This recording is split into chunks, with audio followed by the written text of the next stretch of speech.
Tambahan sejarah singkat mengapa konsumen AS berpikir sebagaimana mereka berpikir. Untuk mengerti psikologi konsumen modern dan mengetahui kemana mereka mungkin menuju kelak, Anda harus tahu bagaimana mereka sampai di sini. Bagaimana kita semua sampai di sini? Jika Anda tertidur pada 1945 dan baru bangun pada 2020, Anda tak bakal mengenali dunia di sekeliling Anda. Jumlah pertumbuhan ekonomi yang terjadi selama periode itu nyaris tak ada tandingannya. Jika Anda melihat tingkat kekayaan di New York dan San Francisco, Anda bakal kaget. Jika Anda membandingkannya dengan kemiskinan Detroit, Anda bakal kaget. Jika Anda melihat harga rumah, biaya kuliah, dan perawatan kesehatan, Anda bakal kaget. Jika Anda melihat bagaimana rata-rata orang Amerika berpikir mengenai tabungan dan belanja secara umum, Anda bakal kaget. Jika Anda mencoba berpikir mengenai narasi yang masuk akal mengenai bagaimana semua itu terjadi, tebakan saya adalah bahwa Anda bakal salah total. Karena yang terjadi tidak intuitif dan tidak bisa diperkirakan. Yang terjadi di Amerika sejak akhir Perang Dunia II adalah cerita konsumen Amerika. Ceritanya membantu menjelaskan mengapa orang berpikir mengenai uang sebagaimana adanya sekarang. Cerita pendeknya, dulu segalanya sangat tak pasti, kemudian sangat baik, kemudian cukup buruk, kemudian benar-benar baik, kemudian benar-benar buruk, dan sekarang kita ada di sini. Dan saya pikir ada narasi yang menautkan segala peristiwa itu, bukan laporan rinci, melainkan cerita mengenai bagaimana segalanya cocok. Karena ini upaya menautkan peristiwa-peristiwa besar, ada banyak rincian kejadian selama masa itu yang dilewatkan. Saya bisa sepakat dengan siapapun yang menunjukkan hal-hal yang saya lewatkan.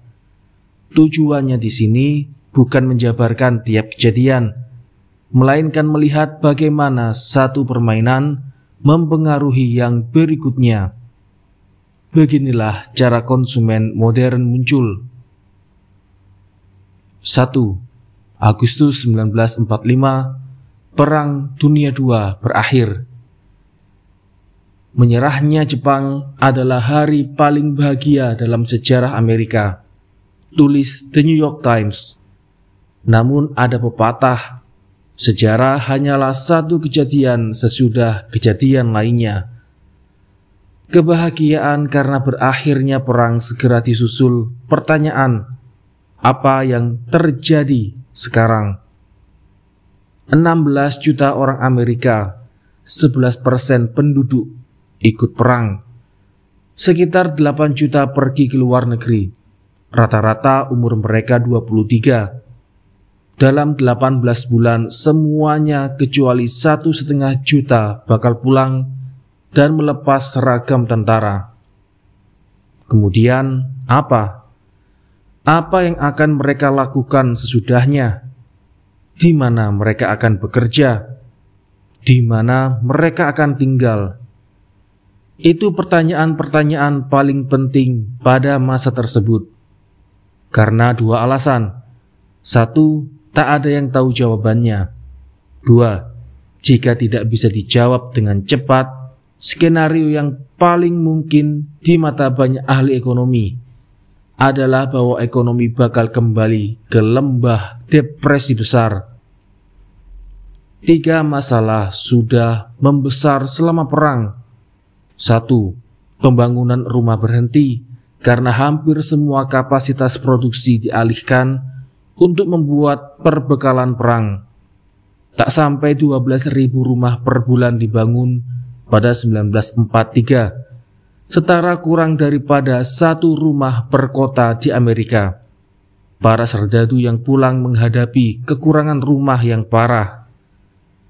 2. Pekerjaan spesifik yang ada selama perang. Membuat kapal, tank, dan pesawat terbang tiba-tiba tak diperlukan lagi sesudah perang. Berhenti dengan kecepatan dan skala yang jarang dilihat di bisnis swasta. Tak jelas di mana para mantan serdadu bakal bekerja. 3. Angka pernikahan naik selama dan sesudah perang. Para serdadu tak ingin kembali ke rumah orang tua.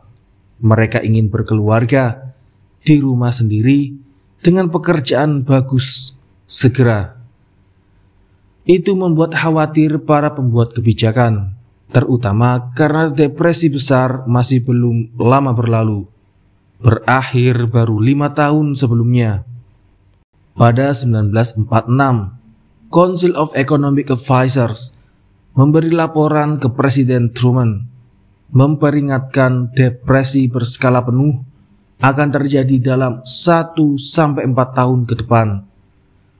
Mereka menulis di memo lain pada 1947, merangkum pertemuan dengan Truman.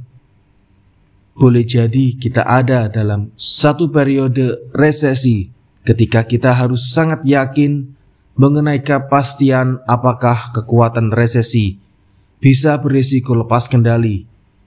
Ada prospek lumayan besar yang seharusnya tak diabaikan, bahwa kemerosotan lebih lanjut dapat menaikkan bahaya spiral turun ke kondisi depresi. Rasa takut itu diperparah fakta bahwa ekspor tak dapat diandalkan langsung untuk pertumbuhan, karena 2 ekonomi terbesar lain, Eropa dan Jepang, sedang hancur dan menghadapi krisis kemanusiaan. Amerika sendiri terlilit utang yang lebih besar daripada sebelumnya, membatasi stimulus langsung dari pemerintah. Jadi, kami melakukan sesuatu mengenai itu. 2. Suku bunga rendah dan kelahiran konsumen Amerika yang disengaja. Hal pertama yang kami lakukan untuk menjaga ekonomi tak tenggelam sesudah perang adalah menjaga suku bunga tetap rendah. Itu bukan keputusan mudah, karena ketika para serdadu pulang dan mendapati kekurangan segala hal, dari pakaian sampai mobil, inflasi sempat naik sampai 2 digit. Federal Reserve tak independen secara politis sebelum 1951. Presiden dan Fed dapat melakukan koordinasi kebijakan. Pada 1942, Fed mengumumkan bakal menjaga suku bunga jangka pendek di 0,38% untuk membantu membiayai perang. Suku bunga tak berubah sedikit pun selama 7 tahun berikutnya. Imbal hasil obligasi Departemen Keuangan AS tetap di bawah 2% sampai pertengahan 1950-an. Alasan tersurat menahan suku bunga tetap rendah adalah menekan biaya pendanaan perang sebesar kira-kira 6 triliun dolar. Namun suku bunga rendah juga menyebabkan sesuatu yang berbeda bagi semua prajurit yang pulang. Pinjaman untuk membeli rumah, mobil, peralatan, dan mainan jadi benar-benar murah. Itu bagus dari sudut pandang pembuat kebijakan yang paranoid. Konsumsi menjadi strategi ekonomi eksplisit pada tahun-tahun sesudah Perang Dunia II. Era penghematan dan tabungan untuk mendanai perang segera berubah menjadi era promosi aktif belanja. Ahli sejarah Brinton Sheldon Garon menulis, sesudah 1945, Amerika kembali menjauh dari pola promosi menabung di Eropa dan Asia Timur. Politikus, pebisnis, dan pemimpin buruh semuanya mendorong orang Amerika berbelanja untuk mendukung pertumbuhan ekonomi. 2 hal mendorongnya. Yang pertama adalah GL Bill. menawarkan kesempatan KPR yang baru pertama kali terjadi. 16 juta veteran dapat membeli rumah, sering tanpa uang muka, tanpa bunga, pada tahun pertama, dan suku bunga tetap yang begitu rendah sehingga cicilan KPR bulanan dapat lebih rendah daripada uang sewa rumah. Yang kedua adalah ledakan kredit konsumen, dimungkinkan oleh pelonggaran aturan era depresi. Kartu kredit pertama diperkenalkan pada 1950. Kredit toko, angsuran, kredit pribadi, kredit gaji, semua bangkit. Dan bunga atas segala utang termasuk kartu kredit bisa mengurangi pajak pada waktu itu. Rasanya enak, jadi kami memakan banyak. Cerita sederhana di tabel sederhana. Utang rumah tangga pada 1950-an tumbuh 1,5 kali lebih cepat daripada selama maraknya utang pada 2000-an. 3. Ledakan permintaan barang yang didorong ledakan kredit dan ledakan produktivitas tersembunyi pada 1930-an menyebabkan ledakan ekonomi. Dasawarsa 1930-an adalah yang paling berat secara ekonomi dalam sejarah Amerika. Namun ada sisi baik yang baru diketahui sesudah dua dasawarsa. Karena kebutuhan, depresi besar mendorong pencarian jalan, produktivitas dan inovasi. Kami tak memperhatikan ledakan produktivitas pada 1930-an karena semua orang fokus ke betapa buruk keadaan ekonomi. Kami tak memperhatikannya pada 1940-an karena semua orang fokus ke perang. Kemudian 1950-an tiba dan kami tiba-tiba menyadari, wow, kita punya beberapa ciptaan baru yang hebat.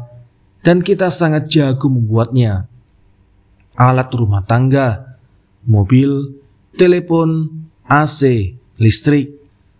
Hampir mustahil membeli banyak barang kebutuhan rumah tangga selama perang. Karena pabrik-pabrik dijadikan tempat membuat senjata dan kapal. Akhirnya tercipta penumpukan permintaan barang dari para prajurit sesudah perang. Sesudah menikah, ingin melanjutkan kehidupan dan bisa mendapat kredit konsumen murah. Mereka berbelanja banyak sekali, lebih banyak daripada yang pernah terjadi di Amerika. Frederick Lewis Allen menulis di bukunya The Big Change. Pada tahun-tahun sesudah perang, petani membeli traktor baru, alat pemetik jagung, mesin pemeras sapi elektrik. Dia dan para tetangganya mengumpulkan banyak mesin pertanian untuk dipakai bersama. Istri petani mendapat kulkas elektrik putih kemilau yang dia idam-idamkan dan harganya tak pernah terjangkau selama depresi besar. Dan mesin cuci terbaru dan lemari pembeku. Keluarga di pinggir kota memasang mesin pencuci piring dan membeli mesin pemotong rumput. Keluarga di tengah kota menjadi pelanggan binatu otomatis dan membeli televisi untuk ruang tengah. Kantor suami memasang AC dan begitulah seterusnya. Benar-benar besar perubahannya. Manufaktur mobil dan truk komersial nyaris berhenti pada 1942 sampai 1945. Kemudian 21 juta mobil dijual antara 1945 dan 1949. 30 juta lain dijual sampai 1955. Tak sampai 2 juta rumah dibangun dari 1940 sampai 1945. Kemudian 7 juta dibangun antara 1945 sampai 1950. 8 juta lagi dibangun sampai 1955. Ledakan permintaan barang dan kemampuan kami membuat barang menciptakan lapangan kerja bagi para prajurit yang pulang dan pekerjaannya bagus. Campurkan itu dengan kredit konsumen dan kapasitas belanja Amerika meledak. Federal Reserve menulis ke Presiden Truman pada 1951, sampai 1950, total belanja konsumen ditambah konstruksi hunian mencapai sekitar 203 miliar dolar atau kira-kira 40% di atas tingkat 1944. Jawaban bagi pertanyaan, apa yang akan dilakukan semua prajurit itu sesudah perang, jadi jelas. Mereka akan membeli barang dengan uang dari pekerjaan membuat barang baru, dibantu uang pinjaman berbiaya murah untuk membeli lebih banyak barang. 4. Keuntungan dibagi lebih merata daripada sebelumnya. Ciri pendefinisi ekonomi Amerika Serikat pada 1950-an adalah bahwa negara itu menjadi lebih kaya dengan membuat kaum miskin kurang miskin. Rata-rata gaji berlipat ganda dari 1940 ke 1948, kemudian berlipat ganda lagi sampai 1963. Dan keuntungan itu terfokus ke mereka yang telah ketinggalan pada dasawarsa sebelumnya. Kesenjangan antara kaya dan miskin menyempit luar biasa. Lewis Allen menulis pada 1955, ketimpangan besar kaya dan miskin di balapan ekonomi sudah berkurang banyak. Para pekerja industri sebagai satu kelompok mengalami kemajuan terbesar. Orang-orang seperti keluarga pekerja pabrik baja yang dulu berpendapatan 2.500 dolar jadi mendapat 4.500 dolar. Keluarga operator mesin berkeahlian yang dulu berpendapatan 3.000 dolar jadi bisa membelanjakan 5.500 dolar per tahun atau lebih. Sedangkan bagi 1% teratas, orang-orang yang paling kaya yang kita bisa golongkan secara sangat kasar sebagai yang berpendapatan 16.000 dolar ke atas, porsi pendapatan mereka dari total pendapatan nasional sesudah pajak turun dari 13% ke 7% pada 1945. Itu bukan tren jangka pendek. Pendapatan real untuk 20% orang berpendapatan terendah tumbuh hampir sama besar dengan pertumbuhan di 5% teratas dari 1950 sampai 1980. Kesetaraan bukan hanya terjadi di gaji. Makin banyak perempuan yang bekerja di luar rumah. Keikutsertaan perempuan di angkatan kerja naik dari 31% sesudah perang ke 37% pada 1955 dan 40% pada 1965. Minoritas mendapat keuntungan juga. Sesudah pelantikan presiden tahun 1945, Eleanor Roosevelt menulis mengenai seorang reporter Afrika Amerika yang berkata kepadanya, "Anda sadar apa yang terjadi dalam 12 tahun? Jika pada pelantikan presiden pada 1933 ada orang-orang kulit berwarna yang hadir dan bercampur dengan orang-orang lain seperti sekarang, tiap koran di negara ini bakal memberitakannya. Sekarang kami tak menganggapnya berita dan tak ada yang merasa perlu menyebut-nyebutnya." Hak perempuan dan minoritas kala itu masih sangat sedikit dibanding sekarang. Namun kemajuan ke arah kesetaraan pada akhir 1940-an dan 1950-an memang luar biasa. Penyetaraan antar kelas berarti penyetaraan gaya hidup. Orang biasa mengendarai Chevrolet, orang kaya mengendarai Cadillac. TV dan radio menyetarakan hiburan dan budaya yang orang nikmati tanpa pandang kelas. Katalog pesanan barang lewat pos menyertakan pakaian yang orang pakai dan barang yang dibeli dimanapun mereka tinggal. Harper Magazine mengabarkan pada 1957, orang kaya menghisap rokok sejenis dengan yang dinikmati orang miskin, bercukur dengan pisau cukur yang sama, menggunakan telepon penghisap debu, radio, dan TV berjenis sama, punya peralatan penerangan dan pemanas yang sama di rumah, dan sebagainya. Perbedaan mobil orang kaya dan mobil orang miskin tidak banyak. Mesin dan perlengkapannya sama. Pada tahun-tahun pertama abad ini, ada kesenjangan mobil.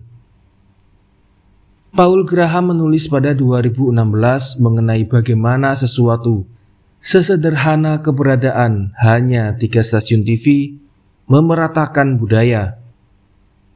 Sukar dibayangkan sekarang, tapi tiap malam puluhan juta keluarga duduk bersama di depan TV menonton acara yang sama pada waktu yang sama seperti tetangga sebelah rumahnya. Yang terjadi sekarang kalau ada Super Bowl, dulu terjadi tiap malam, kami benar-benar selaras. Itu penting.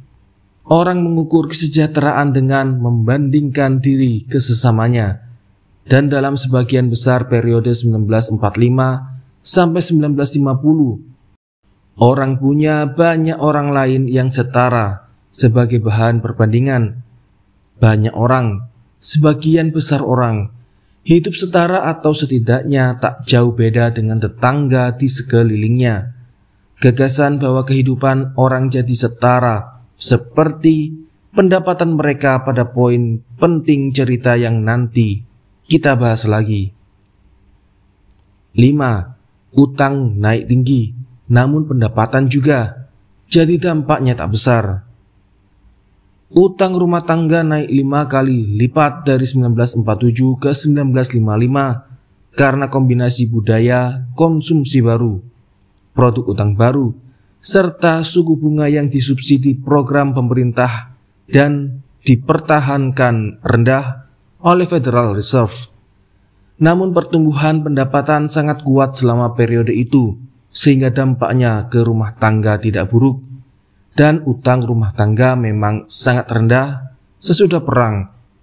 Depresi besar menghapus banyak utang dan belanja rumah tangga sangat terbatas selama perang, sehingga akumulasi utang juga terbatas. Jadi pertumbuhan rasio utang terhadap pendapatan rumah tangga dari 1947 ke 1957 bisa dikelola. Rasio utang terhadap pendapatan rumah tangga hari ini di AS sedikit di atas 100%. Bahkan sesudah naik pada 1950-an, 1960-an, dan 1970-an. Rasio itu dulu di bawah 60%. Banyak kenaikan utang itu disebabkan kenaikan kepemilikan rumah. Tingkat kepemilikan rumah di AS pada 1900 adalah 47% dan bertahan di sana dalam 4 dasawarsa. Kemudian tingkat kepemilikan rumah naik mencapai 53% pada 1945 dan 62% pada 1970. Sebagian besar penduduk menggunakan utang yang tak bisa diakses generasi sebelumnya, dan mereka umumnya oke-oke saja dengan itu. David Halberstam menulis di bukunya The 50s, mereka percaya diri dengan dirinya sendiri dan masa depan dalam cara yang dianggap tak biasa oleh orang-orang yang tumbuh pada masa lebih sulit. Mereka tak takut utang seperti orang tua mereka. Perbedaan mereka dan orang tua bukanlah hanya di pendapatan dan jumlah harta, melainkan juga kepercayaan bahwa masa depan sudah datang. Sebagai orang-orang pertama yang memiliki rumah di keluarga masing-masing, mereka membawa kegembiraan dan kebanggaan ke toko selagi membeli perabotan atau peralatan rumah tangga. Pada zaman lain, pasangan muda boleh jadi menunjukkan perasaan yang sama ketika membeli pakaian untuk bayi pertama, seolah keberhasilan memiliki rumah mencerminkan terobosan sangat besar, sehingga rumah itu layak diisi barang-barang terbaik. Sekarang waktunya menghubungkan beberapa hal karena akan penting. Amerika tumbuh, Amerika tumbuh bersama, tak seperti sebelumnya. Amerika tumbuh dengan utang yang waktu itu tak jadi masalah karena masih rendah dibanding pendapatan dan ada penerimaan budaya yang menganggap utang bukan hal menakutkan. Mulai ada keretakan. Tahun 1973 adalah tahun pertama ketika mulai terlihat bahwa ekonomi menyusuri jalan baru. Resesi yang berawal tahun itu membuat tingkat pengangguran setinggi-tingginya sejak 1930-an. Inflasi naik, namun tak seperti lonjakan pasca Perang Dunia II. Inflasi tetap tinggi. Suku bunga jangka pendek mencapai 8% pada 1973, naik dari 2,5% 10 tahun sebelumnya. Anda harus melihat konteksnya juga. Ketika banyak terjadi ketakutan dengan pecahnya Perang Vietnam, kerusuhan, serta pembunuhan Martin Luther King, John F. Kennedy, dan Bobby Kennedy, keadaan jadi suram. Amerika mendominasi ekonomi dalam 2 dasawarsa sesudah Perang Dunia II. Banyak negara besar hancur kapasitas manufakturnya. Namun pada 1970-an keadaan berubah. Jepang lepas landas, ekonomi Tiongkok membuka, Timur Tengah menggunakan kekuatan minyak. Kombinasi keunggulan ekonomi karena keberuntungan dan budaya Greatest Generation dibikin tangguh oleh depresi dan dibiasakan bekerja sistematis oleh perang. Bergeser ketika generasi baby boomers mulai dewasa.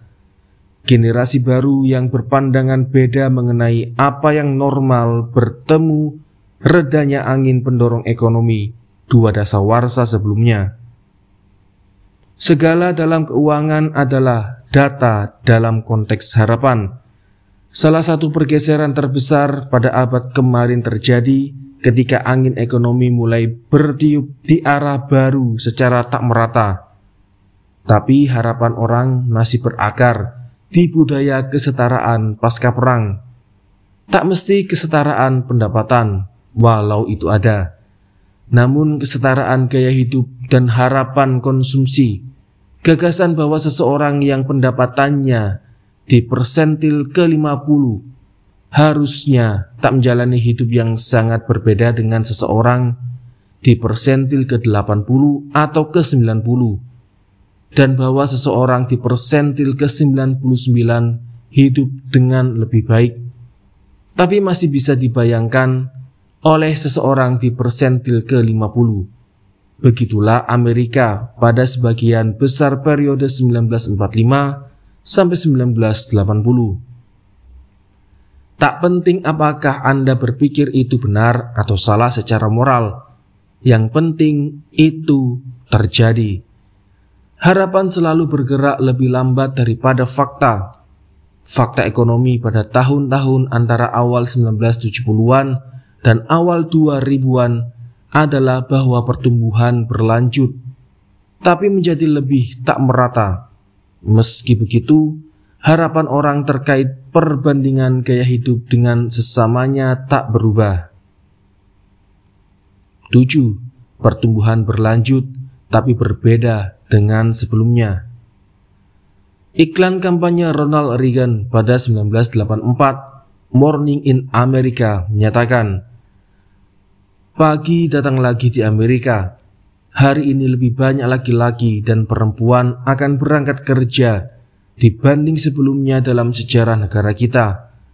Dengan suku bunga setengah rekor tertinggi pada 1980, hampir 2.000 keluarga hari ini akan membeli rumah baru, lebih banyak daripada kapanpun dalam 4 tahun kemarin. Siang ini 6.500 laki-laki dan perempuan muda akan menikah. Dan dengan inflasi di bawah separuh inflasi 4 tahun lalu, mereka bisa memandang masa depan dengan percaya diri." Itu bukan hiperbola. Pada 1984, pertumbuhan PDB AS memang setinggi-tingginya sejak 1950-an. Pada 1989, jumlah pengangguran di Amerika turun 6 juta dibanding 7 tahun sebelumnya. S&P 500 naik hampir 4 kali lipat antara 1982 dan 1990. Pertumbuhan PDB real total pada 1990-an kira-kira setara dengan pertumbuhan 1950-an, 40% versus 42%. Presiden Clinton pamer di pidato State of the Union 2000. Kita mengawali abad baru dengan 20 juta lebih lowongan kerja baru.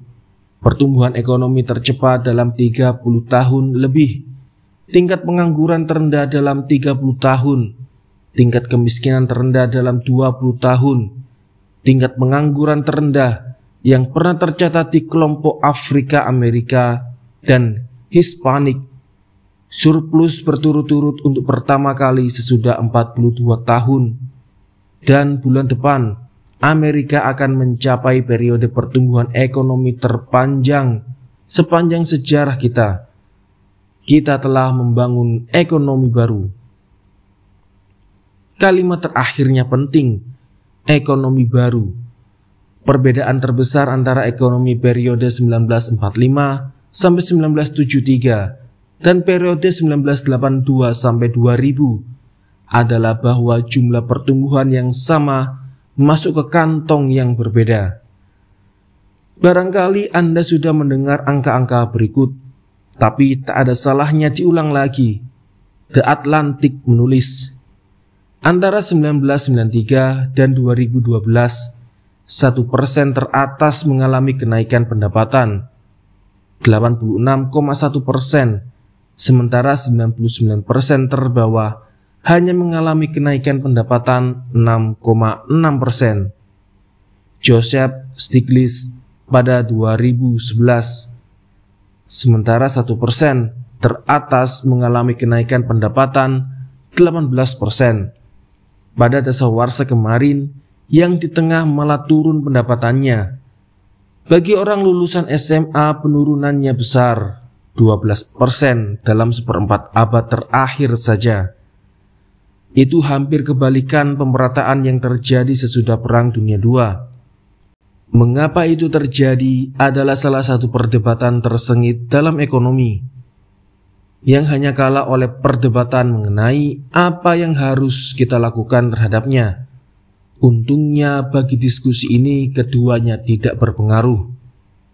Yang terpenting adalah bahwa kesenjangan tajam menjadi lebih kuat dalam 35 tahun terakhir, dan terjadinya pada periode ketika budaya Amerika masih menganut dua hal yang berakar di ekonomi pasca Perang Dunia II, bahwa kami harus bergaya hidup seperti sebagian besar orang Amerika lain, dan bahwa berutang untuk membiayai gaya hidup itu bisa diterima.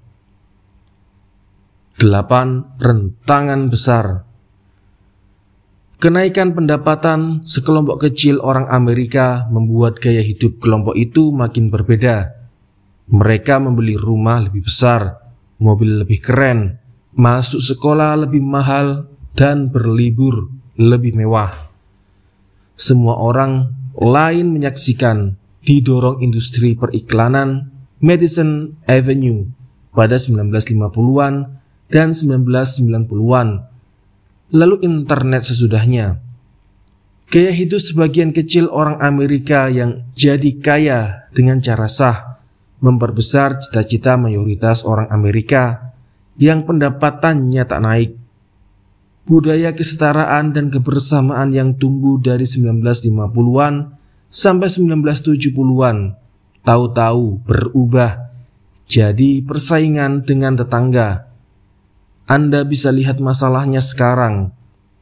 Joe, bankir investasi yang pendapatannya $900.000 per tahun, membeli rumah seluas 300 meter persegi dengan 2 Mercedes dan menyekolahkan 3 anaknya di Pepperdine. Dia mampu menanggung semua itu. Peter, manajer kantor cabang bank yang pendapatannya $80.000 per tahun, melihat Joe dan di bawah sadar merasa berhak atas gaya hidup yang sama karena orang tua Peter percaya dan mengajarinya bahwa gaya hidup orang Amerika mestinya tak jauh beda, kalaupun pekerjaannya berbeda-beda. Orang tua Peter benar untuk zamannya karena distribusi pendapatan lebih rapat. Namun itu dulu. Peter hidup di dunia yang berbeda. Meski begitu, harapannya tak beda jauh dibanding harapan orang tuanya, bahkan ketika faktanya sudah berubah. Jadi apa yang Peter lakukan? Dia meminjam uang dalam jumlah besar. Dia punya utang kartu kredit $45.000. 2 mobilnya masih dicicil. Anak-anaknya akan lulus kuliah dengan utang uang kuliah yang besar. Dia tak mampu membeli segala yang Joe mampu beli, tapi dia berusaha keras mencapai gaya hidup yang sama. Rentangannya besar sekali. Kiranya itu bakal tampak gila-gilaan bagi orang 1930-an. Namun kami sudah menjalani 75 tahun sejak akhir Perang Dunia II dengan menumbuhkan penerimaan kultural atas utang rumah tangga. Pada waktu ketika median gaji tak naik turun, median rumah baru Amerika hampir 50% lebih luas. Rata-rata rumah baru Amerika sekarang punya lebih banyak kamar mandi daripada penghuni. Hampir separuh punya 4 kamar tidur atau lebih, naik dari 18% pada 1983.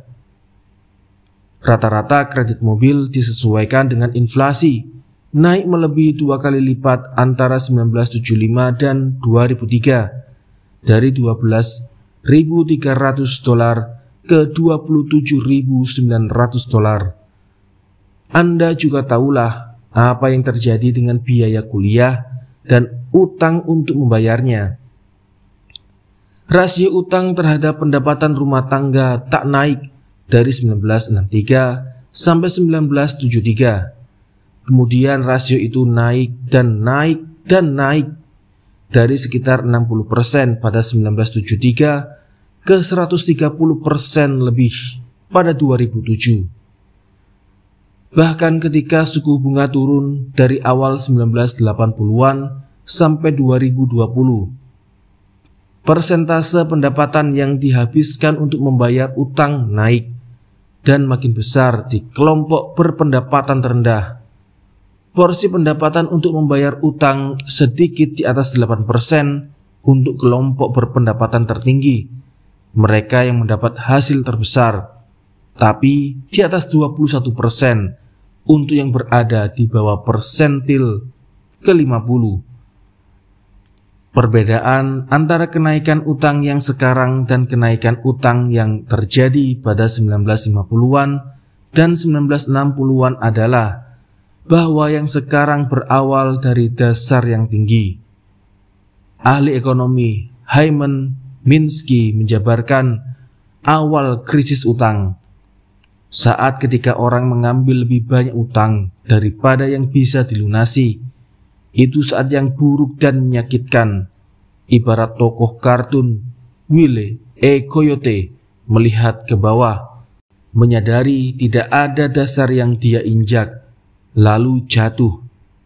Tentu saja, itulah yang terjadi pada 2008.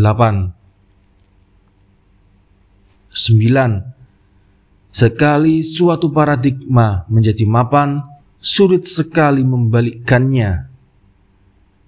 Banyak utang dihapuskan sesudah 2008. Kemudian suku bunga turun.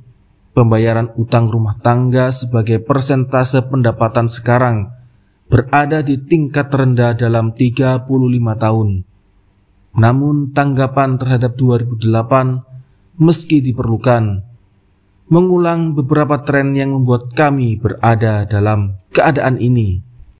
Pelonggaran kuantitatif mencegah ambruknya ekonomi sekaligus menaikkan harga aset, menguntungkan para pemilik aset, sebagian besarnya orang kaya.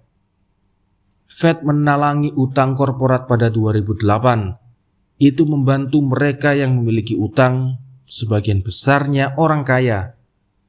Potongan pajak selama 20 tahun terakhir di AS sebagian besar dinikmati orang berpendapatan lebih tinggi. Orang dengan berpendapatan lebih tinggi memasukkan anak-anaknya ke perguruan tinggi terbaik. Anak-anak itu kemudian meraih pendapatan lebih tinggi dan berinvestasi di utang korporat yang akan ditalangi Fed. Memiliki saham yang akan didukung berbagai kebijakan pemerintah, dan seterusnya. Segala hal itu kalau berdiri sendiri bukanlah masalah, makanya terus ada. Namun semua gejala, hal lebih besar yang terjadi sejak awal 1980-an. Ekonomi lebih menguntungkan beberapa orang dibanding yang lain. Keberhasilan tak semeritokratik dulu, dan imbalannya lebih besar dibanding era terdahulu. Anda tak harus berpikir itu benar atau salah secara moral. Dan sekali lagi, di cerita ini tidak penting mengapa itu terjadi.